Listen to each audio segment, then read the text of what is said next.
మన ప్రభువైన యేసుక్రీస్తు పరిశుద్ధ నామములో ఈ పాడ్కాస్ట్ ద్వారా వాక్యం ఉంటున్న ప్రతి వారికి నా హృదయపూర్వకమైనటువంటి వందనాలు. దేవుడు మిమ్మును దీవించునుగాక. లూకాసు సువార్త 16వ అధ్యాయము 15వ వచనం చివరి మాట, మనుష్యులలో ఘనముగా ఎంచబడినది దేవుని దృష్టికి అసహ్యము. చదివినటువంటి వాక్య భాగంలో మనుషులు ఏదైతే ఘనముగా ఎంచుకుంటారో, మనుషులు దేనికైతే విలువనిస్తారో, మనుషులు దేనినైతే ఇది గొప్పది అని ఎంచుకుంటారో అది దేవుని దృష్టికి అసహ్యమైనది అని వాక్యం సెలవిస్తూ ఉన్నది. మనం గమనిస్తున్నట్లయితే కొందరు ధనము చాలా విలువైనది గనుక ఆ ధనమును వెంబడిస్తూ, ఆ ధనం వెనుక పరిగెడుతూ, దానిని అనుసరిస్తూ, దాని చేత వీరు గొప్పవారుగా పేరు తెచ్చుకోవాలని ప్రయత్నం చేస్తూ ఉంటారు. అయితే వాక్యం సెలవిస్తుంది, అట్టి క్రియ నాకు అసహ్యమైనది అని. కొందరు పేరు ప్రఖ్యాతులు గడించడానికి వెళ్ళగొడినటువంటి దుర్మార్గపు మార్గాలను, దారులను ఎన్నుకొని వాటిలో నడుస్తూ, వాటిలో ఎగురుతూ, వాటిని అనుసరిస్తూ, వాటిలోని ఆనందాన్ని, సంతోషాన్ని పొందుకుంటూ, తుచ్చమైన అభిలాషలతో కట్టబడి చివరకు ఎన్నో మోసాలు చేసి, అన్యాయాలు చేసి, అబద్ధాలు చెప్పి వీరు గొప్పవారుగా పేరు పొందుకుంటారు, ఖ్యాతిని పొందుకుంటారు. అయితే అది మనుషుల దృష్టిలో వీరు చాలా గొప్పవారు అని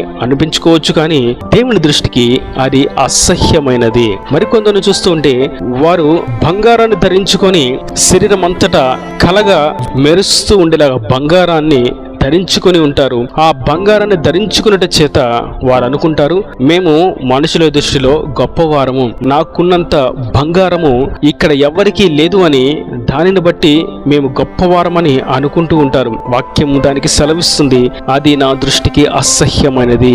మరికొందరు విలువైన వస్త్రాలను ధరించి వేల రూపాయలు, లక్షల రూపాయలు, ఇంకా కోట్ల విలువ చేసేటువంటి వస్త్రాలను ధరించి అటువంటి వస్త్రాలను వేసుకుని జనుల మధ్య సంచరిస్తూ, నాకు ఉన్నంత రమ్యమైన విలువైన వస్త్రములు ఇక్కడ ఎవరికీ లేవు అని దానిని బట్టి జనులు వారిని గొప్పగా ఎంచుతూ ఉంటే, మీ వస్త్రం ఎంతో విలువైనది, ఎంతో ఖరీదైనది, ఎంతో రమ్యముగా ఉన్నది అని అందరూ అంటూ ఉంటే దానిని బట్టి మేము గొప్పవారము అని అనుకుంటూ ఉంటే వాక్యం సెలవిస్తుంది, అది నా దృష్టికి అసహ్యమైనది అని. ఇలా మనం మాట్లాడుకుంటూ ఉంటే ఎన్నో విషయాలు మన కనులకు, మన ఆలోచనలో కదులాడుతూ ఉంటాయి. కొందరు స్వరాన్ని బట్టి, కొందరు అందాన్ని బట్టి, కొందరు వారికి కలిగినటువంటి వస్తువులను బట్టి, మరికొందరు వారికి కలిగినటువంటి ఉద్యోగాన్ని బట్టి, మరికొందరు వారి వ్యాపారాన్ని బట్టి, మరికొందరు వారి బిడ్డలను బట్టి, మరికొందరు వారి గృహాన్ని బట్టి గొప్పవారిగా కనిపించడానికి ప్రయత్నం చేస్తారు, గొప్పవారిగా కనిపిస్తారు కూడా. అయితే దేవుని దృష్టికి అది చాలా అసహ్యమైనదని వాక్యము తేటగా మనకు తెలియజేస్తున్నది. నా ప్రియ సహోదరులారా, మనుషుల దృష్టికి గొప్పగా ఘనంగా ఎంచబడే వాటి వెనక మనము పరిగెత్తకూడదు అని ప్రభువు మనకి తెలియజేస్తూ ఉన్నారు. లోకమంతా ధనము కొరకు, అందము కొరకు, పేరు ప్రఖ్యాతుల కొరకు, కీర్తి ప్రతిష్టతల కొరకు, డంబాల కొరకు, ఆరోగ్యాల కొరకు, ఆడంబరాల కొరకు పరిగెడుతూ ఉంటే మనం వాటి కొరకు పరిగెత్తక పరిశుద్ధత కొరకు, పవిత్రత కొరకు, ఇహలోక మాలిన్యము మనకు అంటకుండా మనల్ని మనం భద్రంగా కాపాడుకుంటూ మనం దేవుని దృష్టికి విలువైనదిగా ఎంచబడినటువంటి మన ఆత్మను జాగ్రత్తగా పదిలపరుచుకోవడం అనేది దేవుని దృష్టికి విలువైనది. మరికొన్ని సందర్భాల్లో దేవుని దృష్టికి విలువైన వాటిని ఎన్నుకునండి, ఆయన నామములు రక్షణ పొందుడి, ఆయనను ఆరాధించుడి అని విలువైన పలుకులను పలుకుతూ ఉంటారు. కానీ వారి అంతరంగంలో వారు ఇచ్చేటువంటి కానుకల మీద, వారు వేసుకునేటువంటి వస్త్రాలను బట్టి, వారి యొక్క కులాన్ని బట్టి వీరు లోపల అంచనాలు వేస్తూ ఉంటారు. వీరు ఘనమైన వారు, వీరు మనతో ఉంటారు, వీరు మనతో పాటు కలిసి పాడడానికి అర్హులు, వీరు మనతో పాటు కలిసి నడవడానికి అర్హులు,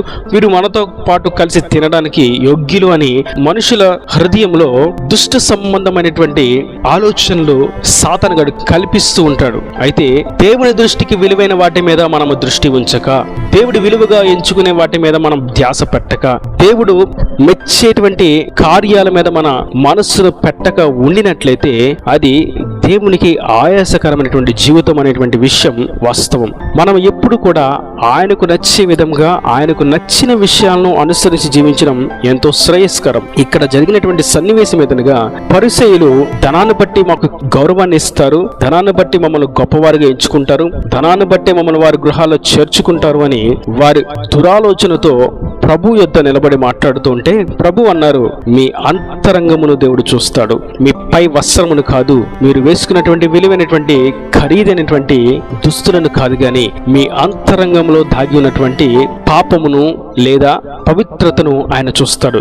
ఇంతకీ ఆ అంతరంగమున ఏమి ఉన్నది అనేది విషయం. పరిసయ్యులైతే ధనాన్ని దాచుకొని ఉన్నారు వారి హృదయంలో. అందుకే ప్రభు అన్నారు, అది నా దృష్టికి అసహ్యమైనది అని. దేవునికి అసహ్యమైనటువంటి క్రియలు మనం చూడాలంటే ఎన్నో ఉన్నాయి. గర్వపు హృదయం అసహ్యం, దొంగ త్రాసు ఆయనకు అసహ్యం, మోసము చేయువారు అసహ్యులు, భేదము చూపించువారు అసహ్యులు, కపటము చేయువారు అసహ్యులు, న్యాయమును తప్పించువారు ఆయనకు అసహ్యులు, పశుప్రాయులు ఆయనకు అసహ్యులు, బుద్ధిహీనులు ఆయనకు అసహ్యులు, కోపోద్రేకులు ఆయనకు అసహ్యులు. ఇలా ఆయనకు అసహ్యులైన వారు యొక్క గుణ లక్షణాలు ఎన్నో ఉన్నవి. అయితే ఆయన దృష్టికి విలువైన వాటిని మనము గమనించినట్లయితే నీతిని న్యాయమును అనుసరిస్తూ, హృదయములో పగను ఉంచుకొనక ప్రేమను కనపరుస్తూ, అందరితో సమాధానముగాను పరిశుద్ధంగా వారి జీవితాన్ని జీవిస్తూ, అంతరంగమును పదిలముగా దేవుని ఆలయమని జాగరూకత కలిగిన వారిని ఆయన దృష్టి ఉంచుతాడు. అటువంటి క్రియల యందు ఆయన ఇష్టుడై ఉన్నాడు.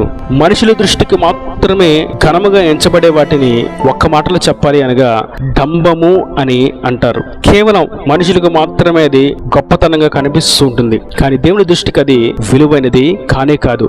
ప్రార్థన చేయడానికి మోకరించి అందరూ చూస్తున్నారని మోకాళ్ళ మీద ఎక్కువ సమయం ప్రార్థన చేసి ఏడుస్తున్నట్లుగా, ఆయన వీరితోనే మాట్లాడుతున్నట్లుగా నటిస్తే చుట్టూ ఉన్నవారు అనుకుంటారు, ఆహా వీరు ఎంత ప్రార్థనాపరులు, వీరు ఎంత గొప్ప ప్రార్థనా వీరులు అని మనుషుల దృష్టికి ఘనముగా ఎంచబడతారు. కానీ అది దేవుని దృష్టికి అసహ్యమైనది. ఆయన అంతరంగమును చూచువాడు. రహస్య ప్రార్థనలో, ఏకాంత ప్రార్థనలో ఎవరు లేనప్పుడు ఎంత ప్రార్థన చేస్తున్నావు అనేది ఆయన చూస్తాడు. మనుషుల మెప్పును కోరుకుంటూ మనుషుల దృష్టికి ఘనమైన దానిని ఎంచుకుంటూ నడిచినట్లయితే అది ఆయన దృష్టికి అసహ్యము. మరియు ఇద్దరు ఆత్మీయులు మాట్లాడుతున్నప్పుడు ఒకరినొకరు గణపరుచుకుంటూ, హెచ్చించుకుంటూ, మెప్పించుకుంటూ ఉన్నారు, మంచిదే.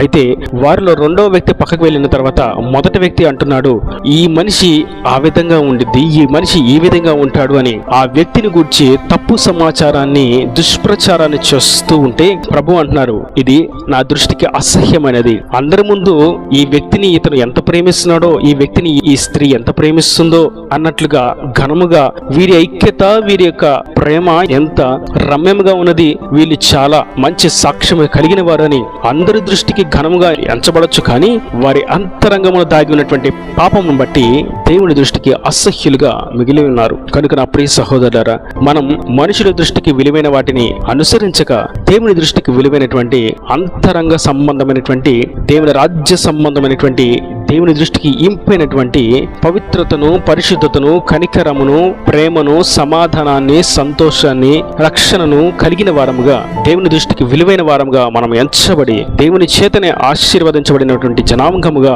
మనము తీర్చిదిద్దబడిన ఎడల అది ఎంతో శ్రేష్టము. శాస్త్రులు, పరిసయ్యులు, సద్దుకయ్యులు మనుషుల దృష్టికి ఘనమైన వాటిని ఎంచుకుంటూ పాత్రలను పైన మాత్రమే శుభ్రపరుస్తారు, గాని వారి లోపట అశుద్ధత అలాగే దాగి ఉన్నది. అయితే ప్రభు పాత్రను పైన చూడడు, గాని పాత్ర యొక్క అంతరంగమును ఆయన చూస్తాడు.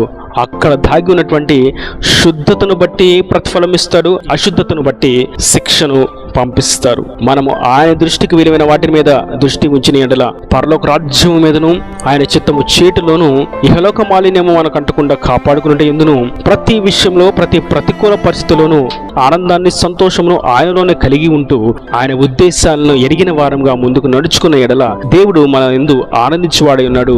ఆయన దృష్టికి మనము విలువైన వారంగా ఉన్నాము అన్న సంగతి ఎంతో వాస్తవం. కనుక అట్టి విధంగా మనం ఈ లోకమును అనుసరించక, సృష్టిని అనుసరించక, సృష్టికర్త అయినటువంటి ప్రభు దృష్టికి ఇంపైన వాటిని అనుసరిస్తూ ఆయన దృష్టికి విలువైన వారంగా ఎంచబడుతూ ఆయన చేత ఆశీర్వదించబడినటువంటి జనాంగముగా మార్చబడి ఆయన రాజ్యానికి వారసులుగా చేర్చబడదము గాక. ఈయన దేవుని మాట ప్రతి వాని హృదయంలో నీటికట్టు ఫలింపుచ్చింది గాక. ఆమేన్. God bless you. తలలో మంచి కన్నులు మూసినట్లయితే మీ కొరకు చిన్న ప్రార్థన. ప్రేమ స్వరూపీకరణ కటాక్షం గల తండ్రి, నా ప్రభా, ఈ వాక్యమైన ప్రతి వారిని మీరు నిండాలుగా దీవించండి, ఆశీర్వదించండి. మనుషుల దృష్టికి మాత్రమే ఘనముగా ఎంచబడేవి నీ దృష్టికి అసహ్యమైనదని మీరు సెలవిచ్చినందుకు నీకు స్తోత్రం తండ్రి.